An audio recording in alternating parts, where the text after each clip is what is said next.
Des chercheurs et des innovateurs se retrouvent à Ouagadougou dans le cadre d'un symposium international sur la valorisation des résultats de recherche. Cette plateforme va permettre au Burkina de capitaliser les acquis du projet valorisation des résultats de la recherche. Et puis la patate douce à chair orange est riche et elle est conseillée par l'ONG Radio Rural International qui recommande sa consommation. Et puis à Conakry, la tension est vive à quelques 4 jours des élections législatives. Militants du pouvoir et de l'opposition s'affrontent malgré l'appel au calme lancé par les différents leaders. La fièvre ne baisse pas. Madame, Monsieur, bienvenue à l'édition de 20h. Merci de nous suivre. Valorisation des résultats de la recherche depuis 2008, un projet si investi et aujourd'hui le monde de la science et de la recherche se retrouve pour capitaliser ses acquis. L'exercice se déroule dans le cadre d'un symposium international sur la valorisation des résultats de la recherche et des innovations qui s'est ouvert ce matin à Ouagadougou. Le reportage de Maïmouna Traoré. C'est en 2008 que le Burkina Faso et le Centre de recherche pour le développement international ont initié le projet Valorisation des résultats de la recherche. Le projet prend fin cette année et ce symposium est sa dernière activité majeure. Une rencontre de haut niveau qui réunit chercheurs, innovateurs et inventeurs.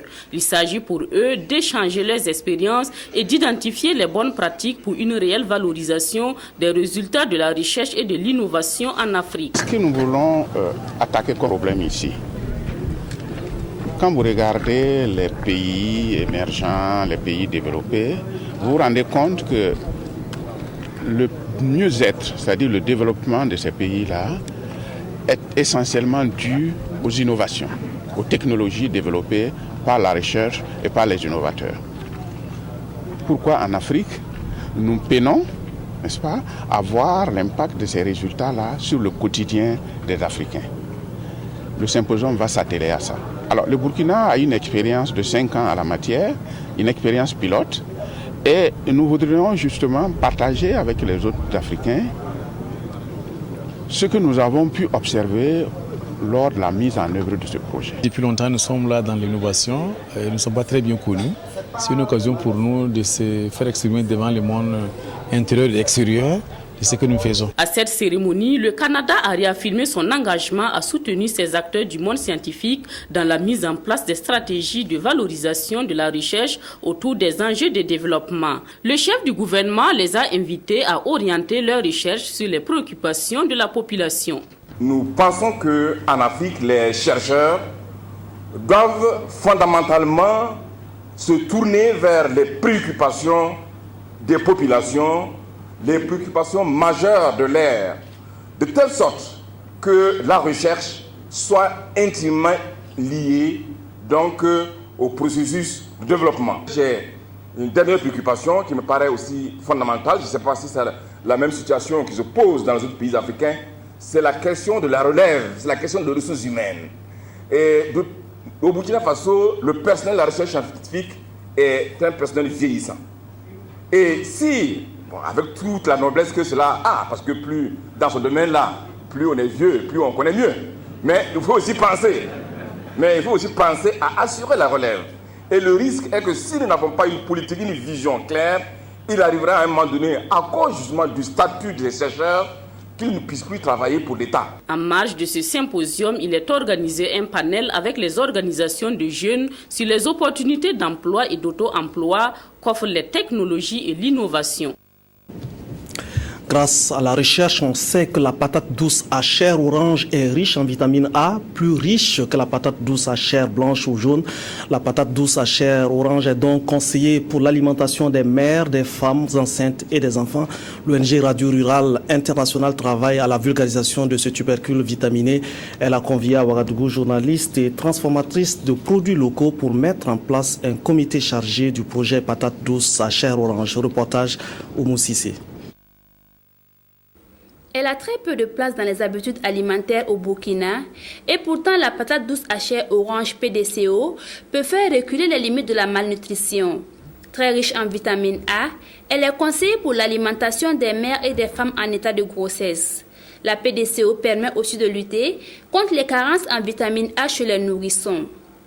Le projet patate douce à chair orange mis en place par l'ONG Radio Rural International veut promouvoir la production et la consommation de cette variété de patates. Dans les pays subsahariens, on a remarqué qu'il y avait un problème de santé lié à des carences en vitamines, notamment en vitamine A.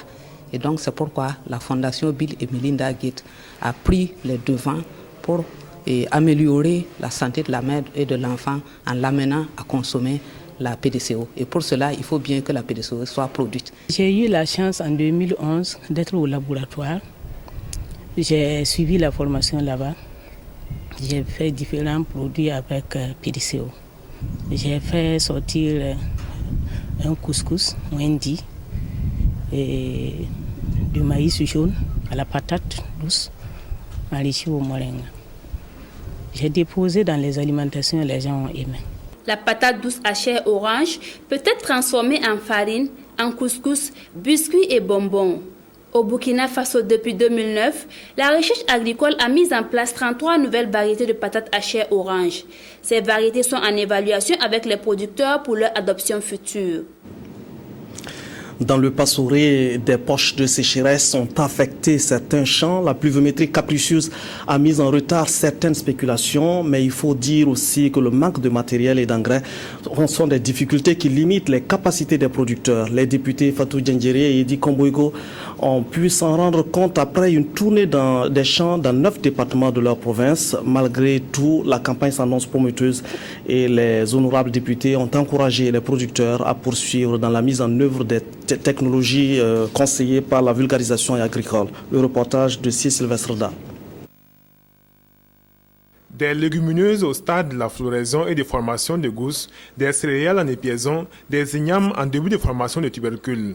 La tournée dans les champs du Passoré avec les députés Fatou Djendjere et Edi Komboigo montre une campagne agricole 2013 prometteuse dans cette province de la région du Nord, et cela malgré l'installation tardive de la saison des pluies et des poches de sécheresse à certains endroits tels que les communes de Gompossoum, de Boquin et de Yako. Nous sommes à un stade de montaison pour certaines plantes, fructification, floraison. C'est une phase cruciale pour la maturation complète des spéculations. Donc nous souhaitons en tout cas recevoir quelques pluies, quelques abondantes pluies pour pouvoir boucler le cycle des spéculations. Le sorgho est la plus grande spéculation dans les Passoré. Moumouni Ouedraogo et son groupement en exploitent un champ de 3 hectares dans le village de Riga. Avec les déficits pluviométriques, ils ont dû s'aimer et ressemer, combiner l'engrais minéral et la fumure organique. À présent, leur espoir repose sur la pluie. De la pluie, il en faut aussi impérativement dans ces bas-fonds rizicoles. Réalisé grâce au jumelage entre les villes de Yako et de Voué en France, il s'étend sur 12 hectares et demi à Basse-Carré à 10 km de Yako et est exploité par un groupement mixte de 30 personnes. Nous avons travaillé très dur et aujourd'hui les plants de riz sont beaux à voir. Il nous faut maintenant de l'eau pour une bonne épiaison. S'il pleut jusqu'au 15 octobre, ça sera bien. À certains endroits de la province, la physionomie des productions agricoles est meilleure. Chez champ d'arachide, d'1 hectare à la Toudin est au stade de formation des gousses. Le groupement féminin qui l'exploite atteint une production d'1 tonne. Le niébé est aussi l'une des spéculations porteuses dans les Passoré. Les champs du groupement féminin sont Lapanga à Arbolé et celui de Nobila Ouedraogo à Pilimpikou sont des champs écoles. L'air secret, l'utilisation de la fumure organique. Autre lieu, autre spéculation promue. Ici, dans les villages de Nyonyogo, les 30 membres du groupement tiennent chacun une exploitation d'igname locale. Le champ de Bourema Compaoré s'étend sur 3 hectares. Actuellement, au stade de la formation des tubercules, il atteint une production de 24 tonnes à l'hectare. Dès mars, nous avons fait des buts et sémé. L'avantage avec les ignames, c'est que nous pouvons les combiner avec d'autres spéculations comme l'arachide, le maïs, la patate douce. C'est le problème d'engrais minéral qui se pose à nous, mais on essaie de le remplacer par la fémure organique. Des échanges, il ressort qu'en plus des problèmes liés au déficit pluviométrique, les producteurs se sont heurtés à pas mal de difficultés cette année. Il s'agit entre autres de l'arrivée tardive des semences améliorées et le manque de matériel aratoire. En tant qu'élu national, pour nous, il est aussi question de rapporter toutes les difficultés que nous avons pu constater sur le terrain aux différents ministres de tutelle afin que des solutions appropriées puissent être trouvées. Parce que pour notre part, si nous voulons atteindre l'autosuffisance alimentaire, il faut pouvoir prendre la chose agricole en main, en donnant suffisamment de matériel à ceux qui sont liés à la production agricole, mais aussi par rapport aux semences améliorées, pouvoir les mettre à temps à la disposition de ces producteurs.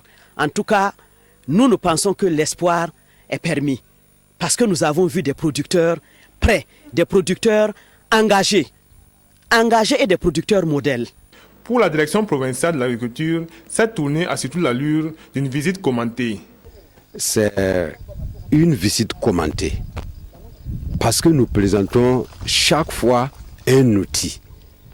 Et l'outil, nous sommes en train de faire acquérir toutes les informations techniques de l'outil par la population. C'est vraiment une chance parce que nous n'avons pas les moyens pour pouvoir organiser ces sorties-là dans les villages. Donc, nous les remercions beaucoup parce que c'est vraiment un accompagnement. Cela fait maintenant 12 ans que la députée Fatou Diendéré va chaque année à la rencontre des producteurs. En termes de bilan, elle note que ces tournées annuelles ont permis une large diffusion des technologies adaptées, une promotion des filières porteuses et des bonnes pratiques agricoles, ainsi qu'une amélioration dans la gestion durable des terres. Pendant ce temps, à l'Assemblée nationale, on prépare activement la deuxième session ordinaire de l'année 2013, la session dite budgétaire. Elle s'ouvre demain donc. La conférence des présidents a statué sur les textes de loi qui seront examinés au cours de la session donc, qui s'ouvre demain. Oumarou Monmenga et Sylvain Vebamba. La conférence des présidents est l'organe par excellence pour le règlement de l'ordre du jour des travaux de l'Assemblée. Elle comprend, outre le président de l'Assemblée nationale qui la préside, les vice-présidents, les présidents des groupes parlementaires, les présidents des commissions générales, le rapporteur général de la commission des finances et du budget et un représentant du gouvernement. Dans la conduite des travaux de l'institution parlementaire, le président Sungalo Apollinaire Ouattara a convoqué la conférence des présidents. Aujourd'hui, nous avons tenu la première conférence des présidents de la deuxième session ordinaire de l'Assemblée nationale pour mettre en ordre les textes que nous aurons à examiner durant la session, qui est une session budgétaire. Donc c'est le budget qui est le plat de résistance de notre deuxième session ordinaire. Mais il y a déjà aussi des textes concernant des ratifications et aussi une loi d'orientation de la recherche scientifique. Mais tout cela, la conférence des présidents propose à la plénière de l'Assemblée nationale d'adopter l'ordre du jour. Si la conférence des présidents a réglé l'ordre du jour de la session, une réunion de bureau de l'Assemblée tenue la veille a pris la décision d'organiser le travail dans les commissions générales et l'ordre au sein de l'hémicycle afin de permettre aux députés de travailler dans le maximum de sérénité. La célèbre sa réunification réalisée le 23 septembre 1932. À travers le monde, les Saoudiens se sont retrouvés pour commémorer cet événement historique. À Ouagadougou, l'ambassade d'Arabie Saoudite était le cadre de retrouvailles, mais surtout la célébration de l'amitié entre Saoudiens et Burkinabés. Le reportage de Jacques Lamissa Tarpaga. Les 26 millions de Saoudiens célèbrent à travers le monde le 83e anniversaire du Royaume d'Arabie Saoudite. Au Burkina Faso, l'événement est marqué par un dîner entre convives burkinabés et représentations diplomatiques saoudiennes. Une occasion où l'on a réaffirmé la qualité des relations qui lient le Burkina Faso à l'Arabie Saoudite. Les relations bilatérales entre le Royaume d'Arabie Saoudite et le Burkina Faso ont contribué à l'élaboration par le gouvernement du Royaume d'Arabie Saoudite de plusieurs grands projets de développement au Burkina Faso, tels que la construction d'hôpitaux, des barrages et l'octroi de bourses d'études aux étudiants burkinabés afin de poursuivre leurs formations académiques dans les universités et les écoles saoudiennes. Le Royaume d'Arabie Saoudite fait également des dons alimentaires au Burkina Faso.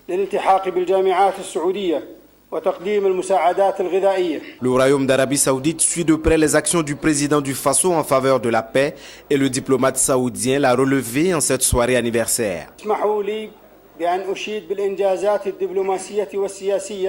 Permettez-moi de saluer les réalisations diplomatiques et politiques que son Excellence M. Blaise Compaoré, président du Faso, a réussi à faire dans la résolution du conflit en Afrique, surtout la crise au Mali, qui ont abouti à l'accord politique de Ouagadougou sur le dialogue et la réconciliation de ce pays.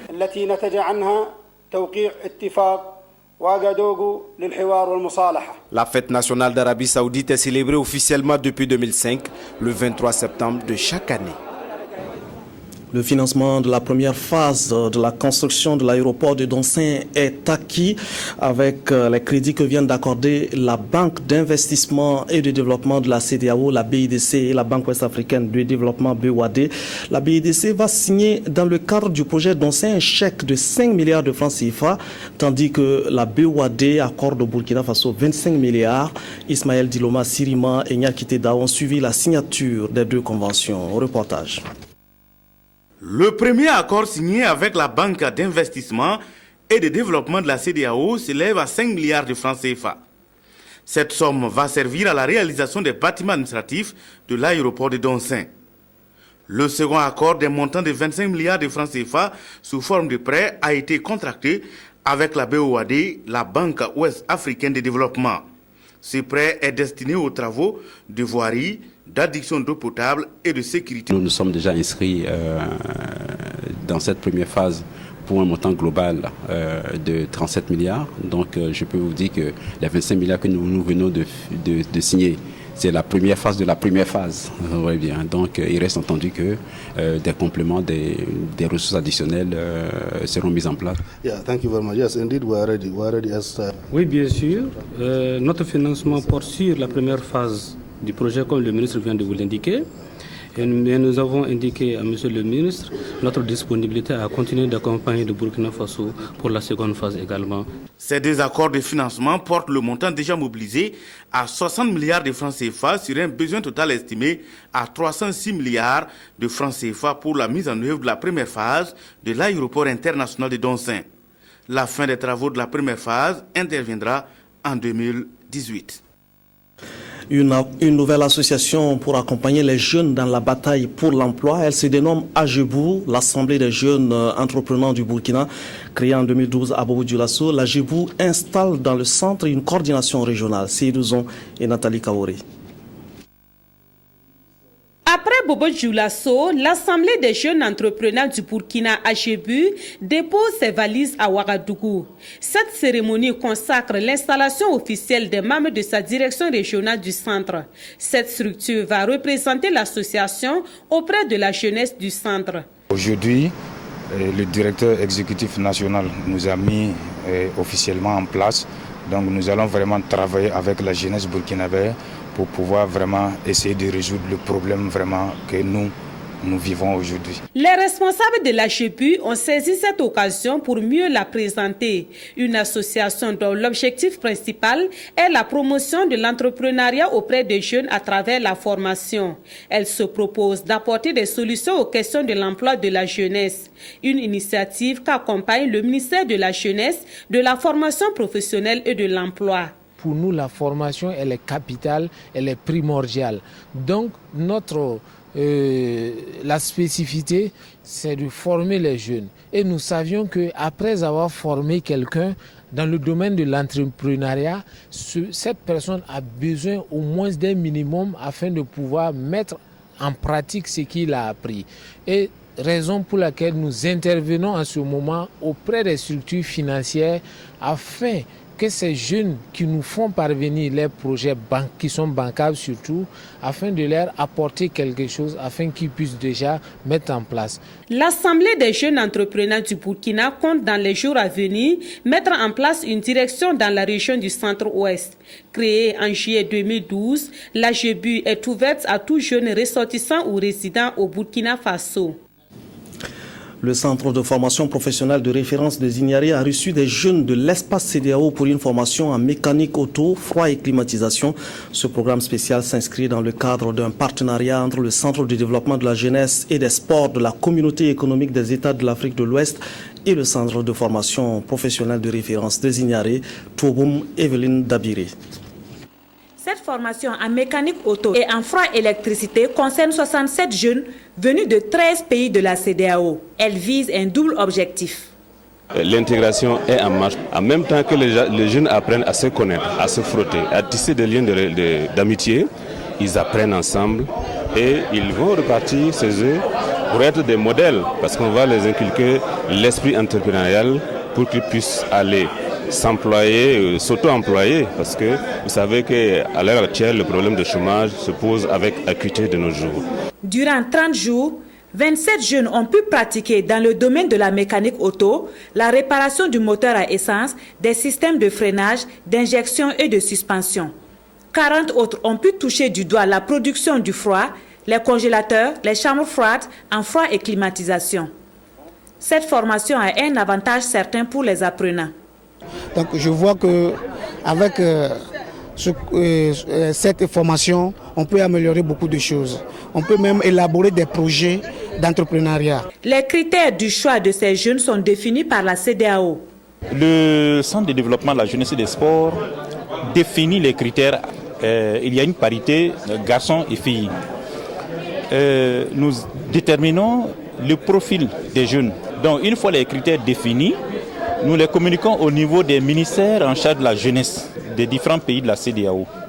Et ce sont les ministères en charge de la jeunesse qui opèrent les choix, qui opèrent la sélection à l'interne dans les États. Cette cérémonie de clôture de la formation a été une occasion pour féliciter David Jersey de la Gambie et Dobri Mariam de la Côte d'Ivoire qui ont tous deux obtenu la moyenne de 18,75 en froid et climatisation. Diafa Aziz du Bénin, lui, a obtenu 17,50 en mécanique auto. D'où les encouragements de leur parrain, Dr Joachim Zabramba, qui les exhorte à travailler dans la rigueur, la loyauté et l'humilité, de sorte à être des exemples pour les autres. Réinventer l'approche clientèle, l'art de la conviction par l'écoute, c'est à cette école que s'est donné une centaine d'agents de Bank of Africa. La formation s'est déroulée en 5 sessions et a été sanctionnée par des certificats de compétences professionnelles. Reportage Ramatou Zida. Certificat de compétences professionnelles en main, ces employés de la Bank of Africa BOA ont désormais l'art de convaincre la clientèle par l'écoute. À l'école de formation des hautes études commerciales EFEC, 135 agents de cette banque ont en 3 jours acquis de nouvelles techniques pour approcher les clients afin de leur assurer un service de qualité. L'essentiel, c'était déjà de nouer la communication gagnant-gagnante avec la clientèle, de fidéliser les clients déjà acquis et comment, et par l'agressivité marketing, aller chercher des nouveaux clients. Nous avons beaucoup appris, surtout des techniques d'approche de la clientèle. Maintenant, nous disposons d'énormes outils pour mieux approcher la clientèle.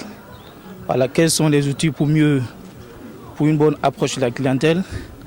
Comment transformer nos prospects en de vrais clients? Au terme de cette formation, nous disposons vraiment de véritables outils. Dans un environnement concurrentiel, la satisfaction de la clientèle constitue aujourd'hui un défi que le renforcement des capacités des agents va permettre de relever. Nous savons qu'à l'heure actuelle, toutes les banques offrent les mêmes services. Et la seule façon de se différencier, c'est la qualité du service. c'est sur la qualité des services que vous pouvez avoir un avantage concurrentiel. Donc nous avons misé en fait sur la formation pour améliorer en fait l'offre à la clientèle. La banque s'est engagée depuis un certain temps dans une démarche qualité. Elle envisage obtenir dans les prochains mois la certification à la norme ISO 9001-2008 qui impose d'offrir aux clients un service de qualité. Nestorine Sangaré prêche la bonne nouvelle de l'autonomisation des femmes à travers les régions du Burkina. La composante 4 du programme spécial de création d'emplois pour les jeunes et les femmes offre des moyens pour réaliser cette ambition. Après le centre-sud, l'est et le nord, le ministre de la promotion de la femme et du genre a présenté les différentes opportunités du programme aux femmes du centre-ouest. Reportage Nathalie Sawadgo-Nabaloum qui a suivi les échanges entre les femmes et leur ministre. Koudougou est la 6e étape de la tournée initiée par le ministère de la promotion de la femme et du genre. Cette rencontre vise à mener des échanges de qualité pour améliorer la gestion de la composante 4 du programme spécial de création d'emplois pour les jeunes et les femmes, dénommé Autonomisation des femmes. L'activité concerne essentiellement la dotation de ces associations en technologie de production et de transformation. Également, le renforcement de leurs capacités pour une bonne gestion des technologies qui seront mises à leur disposition. Le gouverneur de la région, Pascal Komiaba Sawadgo, représentant le ministre de la promotion de la femme et du genre, a présidé la cérémonie et dirigé les débats. La composante numéro 4 s'adresse particulièrement aux femmes.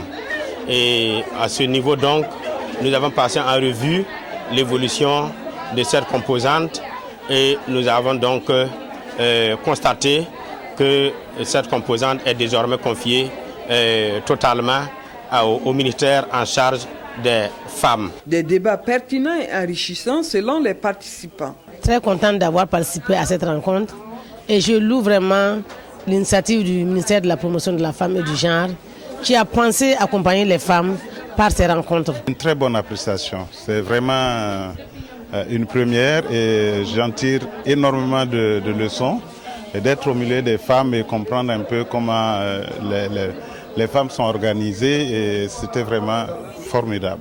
La rencontre a aussi permis aux participants de passer en revue le nouveau organigramme de leur ministère de tutelle, lequel organigramme comporte de grands changements importants, dont la création d'une direction en charge de l'entrepreneuriat féminin et aussi des directions provinciales des structures de proximité qui vont s'occuper des questions de la femme et du genre. Voilà la ministre de la promotion de la femme et du genre qui était plutôt représentée par ses techniciens. Le cadre de concertation régionale des Hauts-Bassins tient sa 2e session ordinaire de l'année. Les membres vont faire un bilan à mi-parcours des actions programmées en début d'année pour une meilleure atteinte des objectifs fixés. Le reportage de Ahadi Sandamba. C'est une 2e session ordinaire de l'année en cours qui se tient 6 mois après la première, tenue le 7 mars dernier. Aujourd'hui, le cadre de concertation régionale des Hauts-Bassins fait la revue à mi-parcours des actions programmées en 2013 dans les différents plans locaux de développement. Et après examen, il s'avère que toutes les réalisations sont à un taux d'exécution en deçà de toute attente. Le bilan à mi-parcours se fait à 2 niveaux. D'abord au niveau du PRD, le plan régional de développement. Nous sommes à un taux de réalisation de 11,2%. Les réalisations ont concerné essentiellement la réhabilitation des pistes rurales et la réalisation d'infrastructures au niveau du secondaire. Et le second plan, c'est les plans de développement communaux. Et là, nous sommes à un taux de 49,52%. Et là-bas, c'est aussi essentiellement la réhabilitation d'infrastructures sanitaires et le renforcement des capacités des conseillers municipaux et autres structures. Instance de dialogue et d'échange sur les problématiques qui touchent les populations tant sur le plan économique que social. Cette 2e session ordinaire a également servi de cadre pour réfléchir sur une véritable prise en compte des questions de population dans les différents plans et programmes de développement. A noter que le rapport validé de cette session sera utilisé pour alimenter la revue à mi-parcours de la SCAD, la stratégie de croissance accélérée et de développement durable au niveau national. Une nouvelle infrastructure sanitaire dans la région de l'Est pour approcher les populations des centres de santé. La clinique Lafia Goulmou a ouvert ses portes sous le parrainage du ministre du Développement, de l'économie numérique et des postes pour soulager les nombreux malades. Cette structure sanitaire offre de nombreuses prestations dans les branches de la médecine. Commentaire Ramatouzida. Les besoins des populations de Fadangourma en matière de santé sont énormes et la réalisation de la clinique Lafia Goulmou viendra les satisfaire un temps soit peu. La clinique, qui a officiellement ouvert ses portes le 12 septembre dernier, offre des prestations en médecine générale, cardiologie, chirurgie, pédiatrie et gynécologie obstétrique. Ayant travaillé 15 ans à l'hôpital de Fada, j'ai touché du doigt beaucoup de réalités de la contrée. Et ce qui m'a lancé vraiment, ça a été l'échographie. Au départ, en tant que médecin spécialiste, ayant toutes les connaissances dans ce domaine, j'ai tout de suite été confrontée à la difficulté de faire l'échographie. Alors que vous savez qu'en gynéco-obstétrique, une femme sur deux a besoin de cet examen complémentaire pour qu'on sache vraiment de quoi il s'agit. Alors, j'ai été très sensible à la souffrance humaine parce que c'était à l'époque où les femmes devaient quitter Fada pour aller à 220 km pour faire l'échographie. La création de la clinique Lafia Goulmou vient renforcer les actions du ministère de la Santé pour permettre aux populations de se soigner. Mais l'offre reste encore en deçà des attentes. C'est pourquoi l'implication du privé dans l'augmentation du nombre d'infrastructures sanitaires est saluée à sa juste valeur par le gouvernement. Nous sommes venus soutenir Mme Diallo. Nous sommes venus la soutenir parce qu'elle contribue naturellement à augmenter la qualité des prestations de santé. Toute chose que le gouvernement encourage puisque nous avons le souci d'associer le privé à notre politique de développement sanitaire pour augmenter l'offre sanitaire dans ce pays-là de façon à ce que les malades soient proches du centre de santé. Je crois que c'est la première clinique de ce genre-là à Fada, c'est-à-dire la clinique qui regroupe un ensemble de possibilités depuis l'odonto jusqu'à la médecine générale. La promotrice de la nouvelle clinique de Fada ne compte pas s'arrêter en si bon chemin. Elle envisage, avec le soutien des autorités locales, d'agrandir la superficie de son complexe et surtout d'offrir aux clients des services de télémédecine. Le CITO 2013 s'ouvre le 26 septembre prochain sous le thème tourisme et technologie de l'information et de la communication. Quelles opportunités pour l'Afrique? Le salon va mettre en lumière les possibilités immenses de valorisation et de promotion de l'industrie et du tourisme. Les explications de Abdoul Rasmane Zongo. Mieux vendre l'image touristique et culturelle du Burkina Faso, c'est le défi renouvelé du Salon international du tourisme et de l'hôtellerie de Ouagadougou, CITO. Le thème de l'édition 2013 se focalise sur tourisme et technologie de l'information et de la communication. Pourquoi un tel thème? Explication. C'est véritablement des moyens de communication modernes dont il faut se servir aujourd'hui et dont justement le tourisme s'est beaucoup servi et se sert en ce moment pour progresser. Il était bon que nous puissions aborder ce thème et pour voir comment nous pouvons l'utiliser également dans le cadre de la promotion du tourisme. Et c'est vraiment des nouveaux moyens de communication qui font que le contact est beaucoup plus facile, qui font que la destination peut être beaucoup plus aisée à vendre. 8 tours opérateurs, 8 nations participantes, dont le Tchad comme pays invité d'honneur, sont attendus à ce 10e CITO qui débute ce jeudi 26 septembre dans l'enceinte du CIAO. La lutte de Fatim, c'était un film de sensibilisation sur la jeunesse face aux fléaux sociaux. Un grand public s'est mobilisé au Centre culturel français pour apprécier. L'initiative est soutenue par le projet américain Paix à travers le développement. Le reportage de Béon, Romain Nébier et Aboubakar Sayon.